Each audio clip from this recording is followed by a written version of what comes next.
So, when did counseling stop being about problem solving? Well, not anymore. Introducing solution-focused counseling with the Unlicensed Counselor. And now, here's your host, Steve Moak. Good afternoon and welcome to another episode of The Unlicensed Counselor. My name is Steve Moak. I am The Unlicensed Counselor. It is another beautiful day in sunny Scottsdale, Arizona, as usual, if you're picking up a theme here.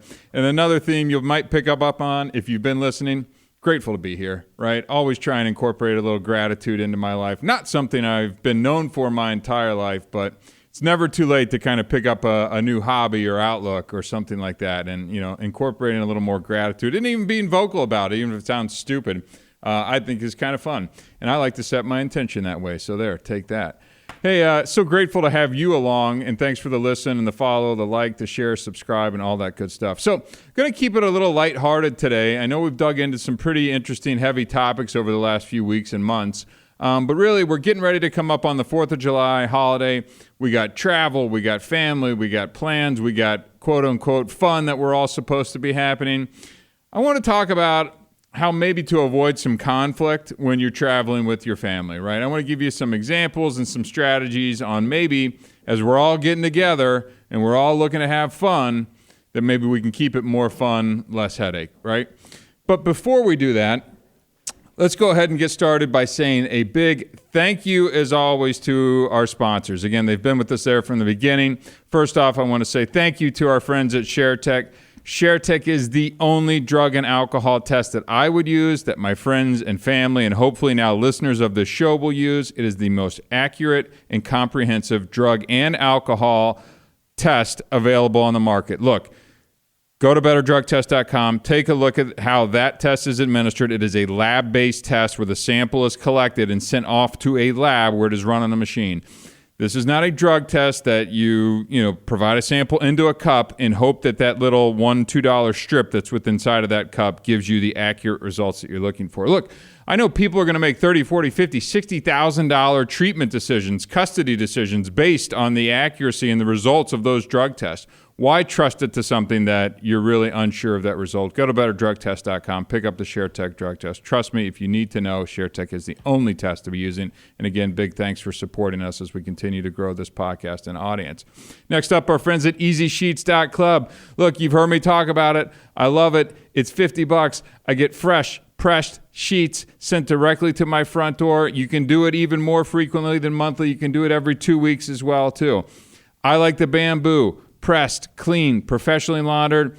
I grab them, put my dirty ones into a prepaid bag, drop it in any UPS store, ships directly back to them, and now I don't have to worry about cleaning it and just putting the sheets back on my bed. Really a fun new service. If you haven't, go check it out, EasySheets.club. Can't say thank you enough to those guys. And again, it's one that I personally use and sleep on an everyday basis. And trust me, you and whoever's sleeping next to you is going to thank you as well, too. Last but not least, The Unlicensed Counselor. Go to theunlicensedcounselor.com. Always looking to spend a little more time with the folks who are listening to this. I continue to see the numbers. They're going up. Thank you for the support. If you want to do a little deeper dive, if you like what you hear from my perspective on a little bit more solution-focused counseling, so we're getting to kind of root causes, and then we're providing tangible answers for you to hopefully improve your life from session one, book some time with myself. Happy to jump on and really dig into a little bit more of what's going on in your life. So, okay, paid some bills, got some of that stuff out of the way. So, I'm thinking about topics, and we've gone pretty hard-hitting and heavy over the last, few weeks and months, really. And not that this is a light topic, but, if your family's anything like mine, and again, I don't get on here, and trust me, I have my family talk to me after a lot of these shows also, like, Steve, really? You get a podcast to bash on us? I'm not bashing anyone, but I just know if you're like us, we go on these great vacations a lot of times, and sometimes stuff pops up, right? Unintentional topics, how decisions are made, not made, who's included, all kinds of areas for things to pop up. And then you'll get back from a vacation and you'll go, God, that was stressful. Oh, man, I need a vacation from the vacation, right? How many times have we all gotten back and said that? look, we've got kids, we've got relatives, we've got loved ones, we got in-laws, we got spouses, we got political views, we got places that we don't want to go. Have people like to be active. Some people want to sit by the pool. Text threads, chains, WhatsApp. I mean, there's a million ways for these things to come together. So let's maybe think it through as we're getting ready to go into this holiday weekend and see if I can share some nuggets that can hopefully make this upcoming trip or future trips a little more pleasant, enjoyable, relaxed as we're thinking through kind of how to navigate family dynamics and hopefully avoid some of those conflicts that can pop up on trips. Look, traveling's fun. It can be a wonderful experience, but it can also present some challenges, right? I mean, family units are tricky, and then you put everybody into a VRBO for a week and just expect it to flow flawlessly. My experience says that's just not going to happen, right? So think about some of these things, and maybe you take one or two out of the handful of nuggets that I'm going to share with you today and see if you can implement that over the upcoming 4th of July. Send us a note back or, reply to a post on social media. Tell me if you have better ideas than what I'm sharing with here. Look, I don't claim to have all the answers by any stretch of the imagination. So if you got better ideas, post them. Let's share them. I'll retweet, share it out to the world so people can hear. First and foremost, let's plan and communicate in advance, right? Seems simple enough. You'd be surprised at how many times and how many texts and emails and phone calls it can take just to get flights and things booked, right? So let's identify who all is going to be involved in this, right? Let's get everyone in on the planning process. Let's figure out where we're going, the activities, the accommodations, preferences. Let's make sure we're actually listening and taking into account kind of what people like and what they don't. Everybody's different, right? And then let's start by putting together an itinerary, some schedules, and we can start to set some expectations to minimize surprises and potential conflicts. Look, everybody's idea of a vacation is very different, right? And that's cool. But let's go ahead and start talking about it out loud. I like to get up, exercise, yoga, run on the beach, have a nice healthy breakfast. Some people like to get up and start knocking back mimosas. That's all fine and good, but let's go ahead and get it out there. And don't be afraid to kind of share respectfully, politely, and in the right tone, kind of what you would like your trip to kind of look like. So let's start communicating that ahead of time. Let's work on an actual physical itinerary, right? You can print things out and have it so that everybody has at least a loose page of, hey, we're going to dinner here, we're going out to Molokini Crater here, we're going out to dinner over here and doing the luau, whatever it is. Now everybody at least has something to work off of, right? So there's no surprises. And I think the less surprises that we can kind of work on as we're all traveling together, probably a little bit better. I'm not trying to be so stiff and rigid and inflexible as you're going through these things, but I think a nice framework can kind of help, especially the larger the group that you're going to be traveling with, and maybe people that you don't travel with quite so frequently as well, too. So again, plan and communicate in advance. Get it together. Is it on WhatsApp? Is it a group text? Is it email? Whatever it is, let's just start getting it all documented ahead of time, right? Number 2, compromise and remain flexible, right? Recognize everyone's going to want to do things a little bit differently, right? Their priorities are going to be different. How they want to do things are going to be different. Encourage that, right? Encourage some compromise. Let's all just kind of keep in mind that we need to be flexible with how these things are going to be going and how the decision making is going to be going, and be flexible with that. You may not get every single thing that you want as you're going into these things, right? And that's okay. Rotate the selection of activities, decisions, destinations, day trips, all that kind of stuff. And then also put in some downtime, folks, right? I know this sounds kind of weird coming from the unlicensed counselor, like helping plan a vacation, but what good is a vacation if you're pissed the whole time, right? So have some downtime, have some breaks from the family, put that in the itinerary of like, hey, I need a couple hours of just with my kids and my time and sitting by the pool or by the beach. Right? So let's make sure that everybody has a say in what's important to them, and everybody be willing and flexible and not put somebody down or kind of make sure that they get their way at the expense of someone else. Now, you haven't even gotten to wherever you're going for this trip, and I know a lot of people from out here head to the beach, they go to Rocky Point, to California, whatever it is, Hawaii, Maui. I mean, there's all kinds of places that people go in the summertime. So let's just make sure that everybody has a say, their voice is being heard, and let's not jump on people and kind of force what you want on everybody else, right? Compromise and flexibility. Number 3, respect personal space and time. Understand and respect each family member need for personal space and downtime, right? Travel can be tiring, right? Not everybody deals with it the best. Maybe some people are coming in on red eyes. They need a day to rebound or kind of get going. Some people wake up early. Some people sleep in late. Allow some breaks in the schedule and some time alone. Consider scheduling activities just with your group or by yourself, or just separating activities from the rest of the group so everybody can get to the things that they want to do, right? And just be respectful of that. Another thing on this point, that it's okay to say no to some things that you don't want to do, right? Like there are activities where it would be more fun if everybody in the group was doing it, right? You're going to go to a silly luau or something like that, and you want to do that, and it's fun, cool. Maybe don't say no to that one. But if they're trying to go to the botanical garden and pick some pineapple, I don't know what people do, right? That's not something I would do. But if you want to be like, hey, you know what? It sounds cool. I'm going to bow out on the train ride and look at the flower. Whatever it is, say no, respectfully, nice, politely, all that kind of good stuff, right? Compromise, flexibility. I'm just going to keep kind of saying that as we go through this episode, and just hopefully that can set in. Compromise, flexibility. And I guarantee that I'm going to get a comment from my family as I head up to Park City over the next couple days saying, Steve, I just listened to your episode, and you're saying, I'm going to mark my words. I'm going to put this on the timestamp right here. Number 4, establish clear communication channels, right? So how are we going to talk about this? Are we all calling each other? Are we all texting each other? Is it a group chat? Do we have meeting points? Do we have daily check-ins to discuss plans and concerns, right? Kind of going back to that first point of clearly communicate in anything that we can do to help avoid a misunderstanding and that keeps everybody on the same page is going to make this thing flow smoother, right?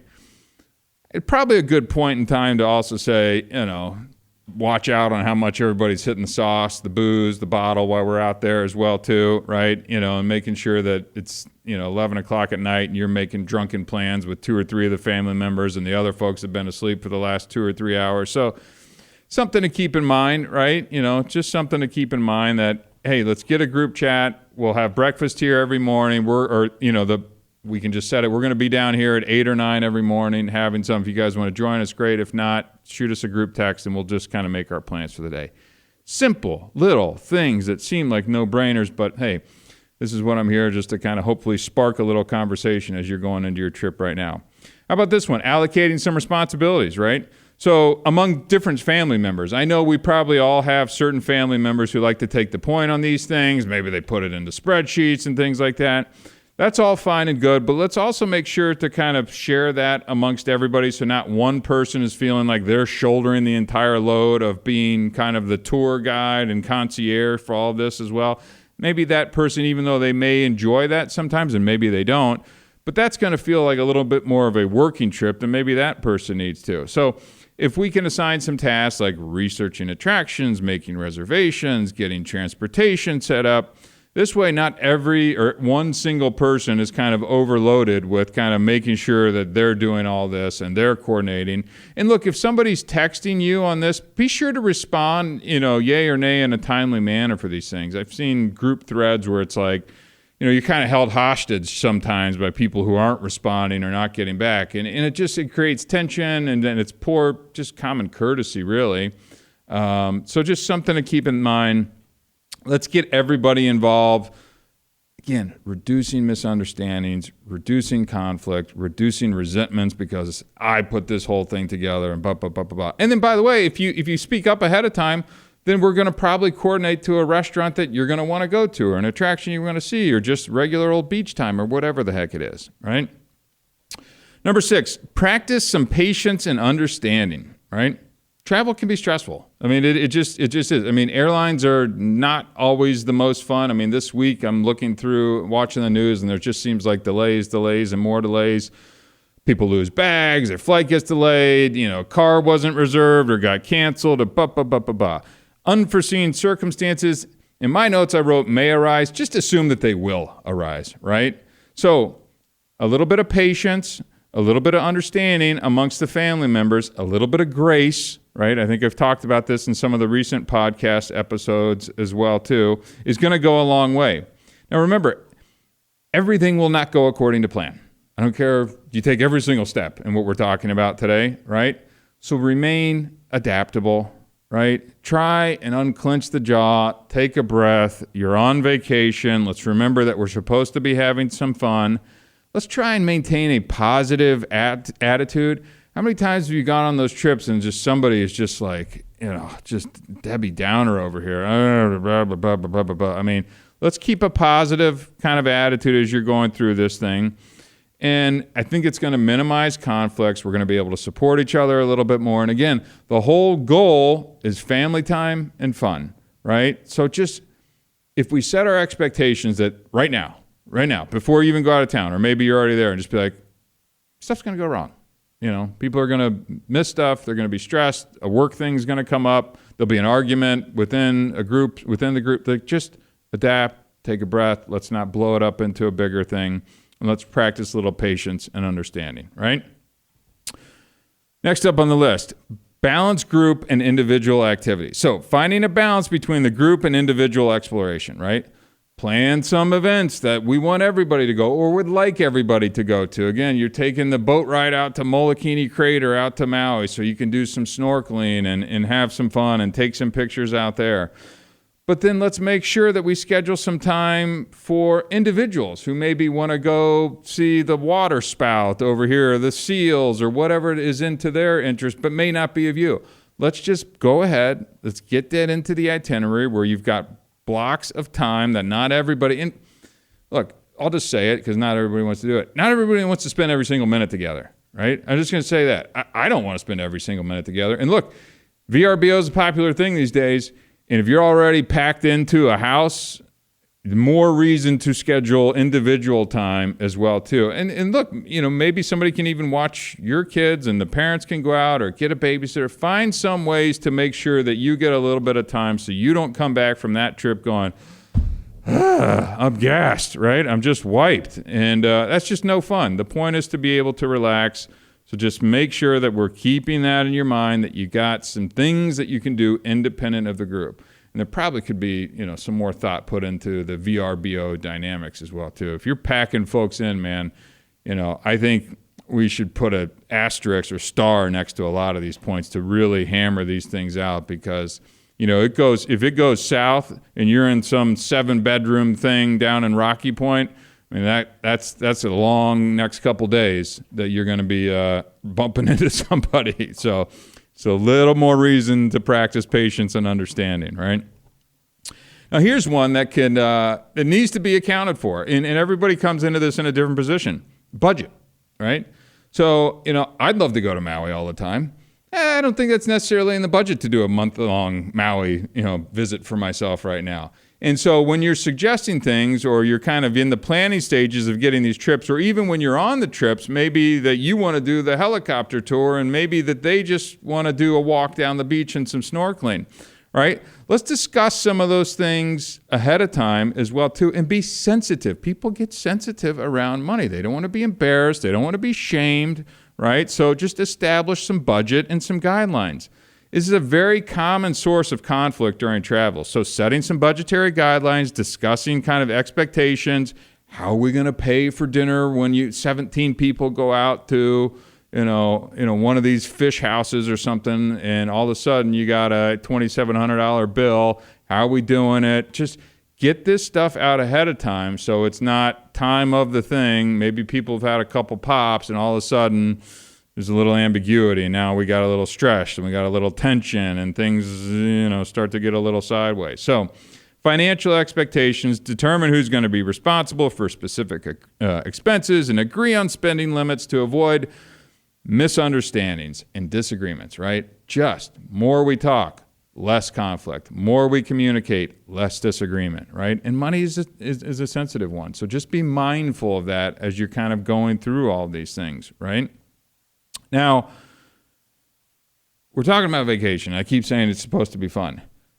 Let's create some memorable experiences, right? Like, let's do something cool, right? Let's focus on being creative, positive, and having some fun, enjoyable experiences together. Emphasize those shared moments. Make sure that you're getting those big group pictures, even if the kids don't want to do it or the teens are kind of pouting and the baby's crying and the whatever. It's only going to make that photo 10, 12 years later that much more enjoyable when you think back and go, oh, that was a zoo. That was just a disaster, right? They're just trying to even get that stinking picture taken, right? But that's the stuff that we're going to look back on and smile that creates those lasting memories. I can think of a couple of those in my head right off the top. I'm like, oh my gosh, like that was a disaster. But it's funny now when you kind of look back on it and it was just like, whatever, just going with the flow. Engage in these activities that promote bonding and quality time, sharing meals, playing games, exploring new places together. Hopefully it's not just all centered around booze and the parents kind of getting drunk and doing whatever. And I'm not saying don't drink and enjoy yourself, but let's make sure that the kids are having fun. You're playing cards, buy a board game when you're out there, rent the boogie board, get the bikes, build the sand castles, go explore a waterfall or do something that maybe you wouldn't normally do just to kind of bring everybody together. I mean, the kids are going to remember that stuff, right? I mean, again, I'm thinking of myself as a 44-year-old guy. Like, I remember specific things and little things that when we go on to the trips that we've done, and I've been fortunate to have some amazing trips and stay in some amazing places, but there's little instances kind of within those snapshots that really stand out of maybe when the family was doing something funny or silly or, I remember taking a Jeep ride over in Hawaii one time. I can't remember what island it was, and it was butt kicking cold. And we had this open air Jeep, and we all had too much luggage piled into this thing. And my brother and I are just sitting in the back holding, suitcases and stuff. And we still joke around about it, to this day. It's just the silliness and kind of having fun and being playful when you're out in your family. So don't forget to take the pictures too of the big groups and document. I know we all, take a lot of pictures these days, but let's make sure that we get a couple quality ones together of the whole group and the fam and, just start to create those types of memories. All right. Now, we're having fun, hopefully, but I know that conflict is still going to come up. So I'm just going to put that out there. And honestly, if you hear this, just go, set your expectations that there'll probably be a conflict come up. Not trying to rain on your parade ahead of time, but just understand that, look, we got a big group of people, something's going to come up. So if you have that in your head right now, and that's the expectations, you're not going to be surprised when something comes up and goes sideways and people get frustrated. So how are we going to deal with that now? Let's address issues calmly and respectfully. Remember, these are friends and family. It could be in-laws. It could be family friends. It could be whatever. And everybody kind of brings a different set of styles and how they do this. So calm and respectful. Conflicts will arise. Maybe it's just a disagreement. It doesn't have to be a full-on conflict. But let's work and discuss this stuff calmly, respectfully. Let's have some open communication. Maybe if we need to take it off the side and a couple people discuss it and kind of make plans, we don't have to bring everybody in on all these matters necessarily. I've talked about active listening a lot in the past as well too. This is a good time to kind of practice active listening as well too. Let's have some constructive dialogue. Let's look for compromises within whatever the situation that comes up as well too. What we really don't want to do as we get into a family quote-unquote fun trip is start blaming, right? You did this or you did that or you said this. Remember that last time? And you start doing the look back and the pointing and all that kind of stuff. Let's see if we can take a breath. Let's see if we can unclench that jaw. If you need a minute, be like, you know what? Let me just step away for a minute. Let's give me 20 minutes. Give me a half hour. I'll call you. I'll text you. We'll meet downstairs. We'll have a cup of coffee, whatever, and let's just find a way to get through this so we can get back on the same page. Let's focus on finding solutions that benefit everyone, right, and not just kind of staying stuck in angry mode, right? Whatever it is, it'll pass. And you don't want to kind of have this trip be remembered by that one day, that one time that somebody said something or we got pissed or I got mad or she said this and that, and then all of a sudden things start, kind of spiraling. We don't want that, right? Look, conflict can happen despite our best efforts. It's just important to use a little empathy and some willingness to find some common ground. Again, if you hear anything out of this, prioritizing communication, understanding, compromise, hopefully you're going to be able to minimize some of the conflict and have an enjoyable, fun time with your friends and family as you kind of head out over this. Last couple points on kind of just this episode. Like I said, I wanted to keep it a little fun, a little lighthearted as we're headed into the holidays. Don't get too drunk, right? Just don't, please. Have your Mai Tais, have a couple pops, relax. Let's not take it till, midnight, 1, 2 in the morning. The kids are staying up late. Dads and moms are, starting to get a little loose. Let's just try and keep that within reason. Let's not go down the road of discussing topics that can set fires or explosions or divide people. Politics, right? I mean, it seems like it's a no-brainer, but we are in a group setting. I don't think we need to be talking about your opinion on Biden or Trump or the economy or inflation or whatever the heck it is you feel like you need to speak your mind on that is just either attention-seeking behavior or looking to kind of, stir the pot a little bit. We're on vacation. Maybe we can talk about it offline. Maybe you can talk to that individual one-on-one if there's really something you want to get to, or just not at all, right? Just not at all. Why don't we just say, we're on vacation, this is fun, let's just check that at the door. And last but not least, planning these things is work, getting there is work, people are paying good money to be on these things. I'm sure somebody usually ends up paying a little bit more. Let's just be sure to say thank you to everybody and let them know that it's appreciated, right? That thanks for taking the time to set this up. Thanks for planning this. Thanks for picking up the dinner. I'm so happy that we were able to do this as a family. I really hope that we can do it more. Maybe we can do this every year, every other year. But really go out of your way to express some appreciation and gratitude to the folks that kind of helped put this together. A, it's a good practice in life in general. B, I think it's a great example to be setting for your kids as well, too, and so that they can see, how healthy adults kind of say thank you and appreciate these things. I just think it's a good thing to be doing, and it's so easy to just kind of get caught up in the whirlwind, all this. So just say thanks, and while you're there, wherever it is, you're enjoying the lake, the beach, whatever, the mountains, don't forget to just take a little bit of time and check in with yourself and just kind of be present in the moment and go, wow, I am so lucky that I get to be here, be now. I've got people around me who love and care about me, and this is really neat, right? And not everybody is as fortunate. It's really easy to see other people, well, they're in Rome or they're in Sydney or they're in this. Ignore all that. Be grateful for where you're at. Be mindful of the things that you have. It really take a moment when you're there and look around at when the sun's coming up or the sun's going down and you got smiling faces of all the people that you really enjoy being around, and just kind of check in with yourself and go, wow, this is pretty cool, right? This is pretty cool.